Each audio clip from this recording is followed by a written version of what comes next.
bénédiction a été changée à cause de quoi? Le nom. Or, j'ai dit ici que le nom représentait l'identité, n'est-ce pas? Or, c'est exactement ce que Christ est venu faire sur la terre. Christ sur la terre n'est pas venu simplement pour nous sauver, mais en nous sauvant, le moyen par lequel Christ pouvait nous sauver, c'était en changeant notre identité.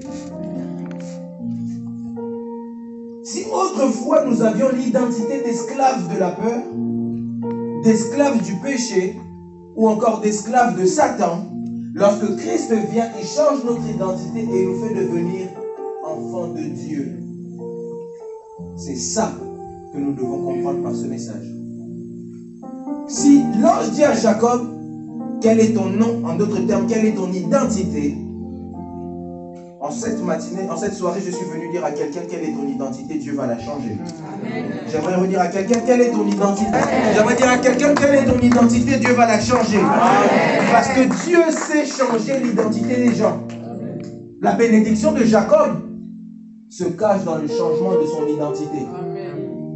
Si autrefois on le connaissait simplement comme un voleur, on l'appelle Israël parce que Israël signifie le choix de Dieu. C'est ça le changement. Abraham, tu t'appelles Abraham. Moi, comme je veux te bénir, je changerai ton nom, tu ne seras plus Abraham. Tu deviendras quoi? Abraham. Parce que c'est en changeant ton identité que je change les bénéfices de ce que tu peux avoir. C'est en changeant ton identité que je change même tes prières. Il y a des gens, ils ne peuvent même pas dire merci à Dieu parce qu'ils ne voient pas pourquoi ils peuvent dire merci. Lui, sa vie, c'est seulement pleurer. Mais il y a des personnes, ils ne voient même plus quoi demander à Dieu. Ils voient seulement s'ils doivent dire merci, merci, pour tout seulement. Là où d'autres pleurent pour avoir des enfants, eux, ils ont des enfants. Là où d'autres pleurent pour être véhiculés, eux sont véhiculés. Ils peuvent même choisir quel véhicule ils vont avec. Je suis en train de dire à quelqu'un que Dieu change tes prières. Je disais à quelqu'un que Dieu change tes prières. Je répète que Dieu change tes prières. Que Dieu puisse changer tes prières dans le nom de Jésus-Christ de Nazareth. Parce que ces gens-là, ça existe. La seule différence entre eux et nous, c'est le changement d'identité. Si mon identité était qu'on puisse savoir que je suis comme Bartimée, je mendie, je pleure, mon identité doit changer. Si on me connaissait comme celui qui n'allait jamais avancer, on va me connaître comme celui qui est devant. Pourquoi est-ce qu'on me cherche toujours parmi ceux qui sont dans l'échec? Mon identité, c'était peut-être celui qui échouait, mais mon identité deviendra celui qui réussit. J'étais en train de dire à quelqu'un, ton identité deviendra celui qui réussit. Jacob, quel est ton nom? On te connaît seulement comme le voleur, comme celui qui est derrière Ésaü. Mais ton identité doit changer. Tu dois être maintenant celui qui est devant Ésaü. Je ne sais pas à qui je parle ici. Si on parlait du Joseph, le chouchou de papa, on doit connaître Safnat Panéa sur le trône en Égypte. Si on connaissait simplement celui qui n'avançait pas, Joseph, que papa aimait, Joseph, celui qui avait la tunique de plusieurs couleurs, on doit connaître Safnat Panéa.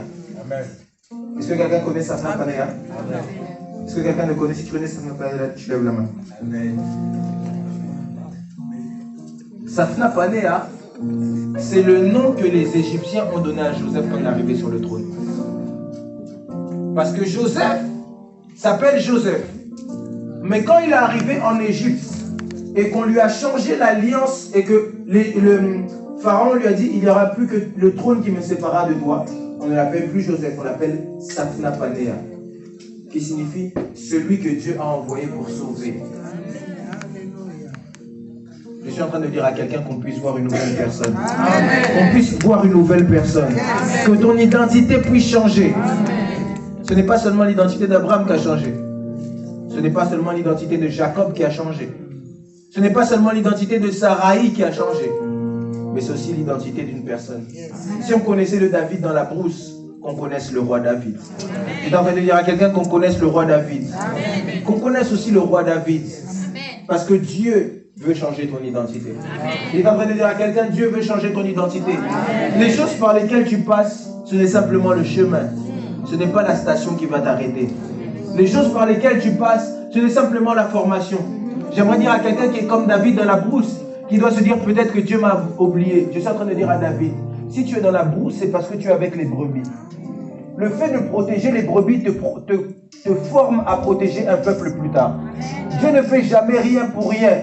Si aujourd'hui tu protèges les brebis, c'est parce que tu dois savoir plus tard comment protéger un peuple. Mais si tu n'as jamais protégé des brebis, il te sera difficile de protéger un peuple. Si tu passes par des choses aujourd'hui, ne regarde pas la difficulté des choses par lesquelles tu passes, mais regarde aux leçons que ces choses peuvent te donner. Est-ce que je parle à quelqu'un ici?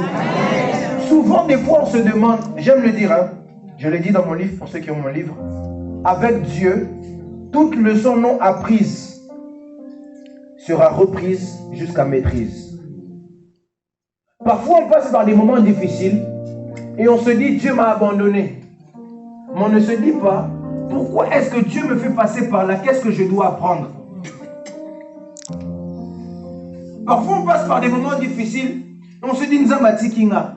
Mais on ne se dit pas, si je passe par là, c'est parce qu'un jour, je dois aider quelqu'un qui est aussi passé par là. Est-ce que je peux vous donner un exemple? Amen. Frère Guilain vient, Papa Emma vient. Pressez, vous êtes debout. On parle là-bas où vous êtes debout. Moi, on va dire, je suis leur destinée. Amen. Amen. Je suis leur destinée. Papa Emma fait un pas. Papa Emma fait un pas. Frère Guilain fait un pas. Ils s'arrêtent les deux là, ils rencontrent quelque chose dans la vie, ils rencontrent exactement la même chose. Un exemple, les deux se marient. Amen. Amen. Ils se marient. Papa Guilain fait un pas. Papa Guilain a un enfant. Papa Emma n'a pas d'enfant. Alors, il tourne. Papa Emma, tu peux aller où il y a beauté, il marche. Il avance là-bas. Il prie Dieu. Il demande à Dieu, pourquoi est-ce que j'ai pas d'enfant? Tout ça, tout ça. Il avance. Il va jusqu'à maman Lola. Pas d'enfant. Papa Guilain fait un pas. Papa Guilain devient millionnaire. Papa Emma là-bas cherche l'argent. Il ne trouve pas l'argent. Il part de travail en travail. Pas jusqu'à où il y a Sœur Keren. Il cherche de travail en travail. Il n'arrive pas à avoir de maison. Il passe par des moments. Il parle avec tout plein de personnes. Il y a des gens qui l'encouragent, qui le conseillent. Papa Guilain avance encore. Papa Guilain, il devient chef d'entreprise. Papa Emma, toujours pareil. Avance Papa Emma. Et Papa Emma arrive à un moment là où il tombe malade. Il tombe malade. Il arrive à la limite de la mort. Au nom de Jésus, ça n'arrivera pas. Amen. Il arrive à la limite de la mort. Il voit tout. Il est même dans un coma. Tout ce que vous voulez. Papa Emma avance. Frère Guilain avance. Viens. Et frère Guilain attend la destinée promise. Viens. Papa Emma est là. Papa Emma pleure et se dit, est-ce que Dieu est avec moi? Je n'abandonnerai pas le Dieu de mon père. Et Papa Emma vient. Papa Emma se marie. Papa Emma a des enfants. Il devient millionnaire. Et vient Papa Emma. Maintenant, eux deux sont là. La finalité des deux, les deux sont millionnaires, mariés, des enfants, chefs d'entreprise, ils ont tout. Mais lui, si je viens à lui, je lui dis, ah, Papa Guilain, j'ai cherché les enfants pendant longtemps. Je n'ai pas eu les enfants. J'ai cherché les enfants pendant longtemps. J'ai cherché l'argent. Je n'ai pas eu. Il va me dire quoi? Bon, c'est des choses de Dieu. Hein? Pris seulement, ce sont des choses qui arrivent. Mais si je viens auprès de Papa Emma et que je lui pose la même question, j'ai cherché pendant longtemps. Il va me dire, tu sais, moi aussi un jour, je suis passé par là. Amen.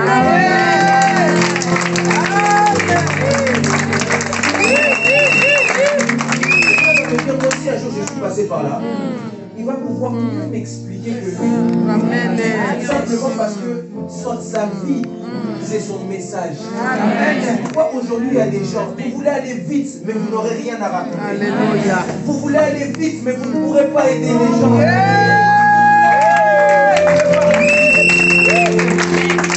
Ça, c'est les enfants d'Israël lorsqu'ils arrivent à Canaan. Ils sont passés par tout un parcours. Et tout ce parcours leur fera dire, je ne peux pas revenir en arrière. Je suis passé par toutes ces choses, je ne peux pas venir en arrière. Je suis passé par toutes ces choses. Ça ne veut pas. Écoutez, les deux ne sont-ils pas arrivés? Mais à la différence, lui aura des choses qu'il racontera. Et la différence, c'est que lui, ce qu'il aura gagné ici, il ne va pas le perdre. Vous savez pourquoi? Parce qu'à chaque fois qu'il voudra faire n'importe quoi, il se souviendra de l'église.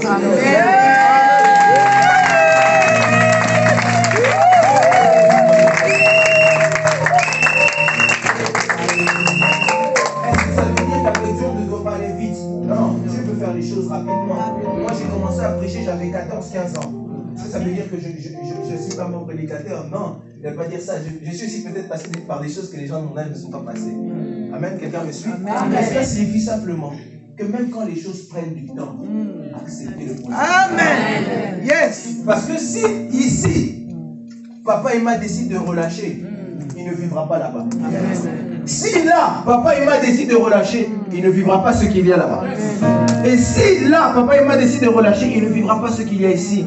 Écoutez, Dieu peut t'emmener vite, mais Dieu ne saute pas les étapes. Dieu peut te faire aller vite, changer ton identité rapidement, mais Dieu ne sautera pas les étapes. Je suis en train de dire à quelqu'un que Dieu change ton identité. J'aimerais le redire que Dieu change ton identité. J'aimerais le redire que Dieu change ton identité. Que Dieu t'emmène dans les hauteurs. Je disais que Dieu t'emmène dans les hauteurs. Même si c'est dur que Dieu le fasse. Et vous savez pourquoi est-ce que Dieu parfois permet qu'on puisse faire tout ça? C'est parce que le but de Dieu n'est pas que tu ailles vite. Le but de Dieu, c'est que tu arrives. Ça, c'est une chose. À chaque fois que Dieu prend Jacob et qu'il veut l'emmener à devenir Israël, le but de Dieu n'est pas que Jacob ne pleure pas. Dieu parfois veut que tu pleures.